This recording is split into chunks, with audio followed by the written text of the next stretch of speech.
jërë ngeen jëf mbokki internet yi Buzz Total TV lii nag di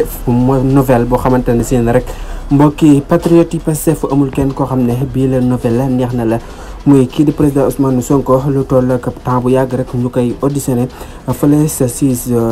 Maham Diallo tribunal bu Dakar loole nag fa mu mujjee mu doon am nouvelle bu naqari ñëpp nag muy kii xam ne mooy président Ousmane Sonko des koy mujj def li nga xam ne moo di mandat dépôt loolu nag ñu bëree bëri mbir mi jaaxal leen yéeb leen trop ndax président Ousmane Sonko kat mii ñu def mandat dépôt ñu si bëri bëri nekk ay patriote Pastef moom moo nekkoon seen candidat loolu nag mooy problème bi ndax buñ jàppee Ousmane Sonko ba tëj ko lan lay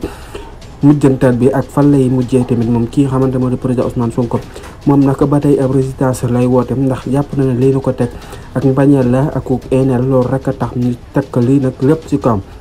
loolu nag ba tax na nag ñu attaqué tey jii rek ba daal si koy def li nga xam ne moo di mandat dépôt ñu si bëri bëri askan wi tamit mu métti leen ak réaction ñu am lu leen mbetteel am leen lu leen métti lool si loolu nga xam ne moo dal si kaw kii di président Ousmane Sonko ba tax na rek ay yenn gox si côté dëkk bi si réewam Ndakaaru ñuy amal commencé di amal li nga xam ne moo di ay yëngu-yëngal ndax loolee ñu teg seen client bi métti na leen trop président Ousmane Sonko.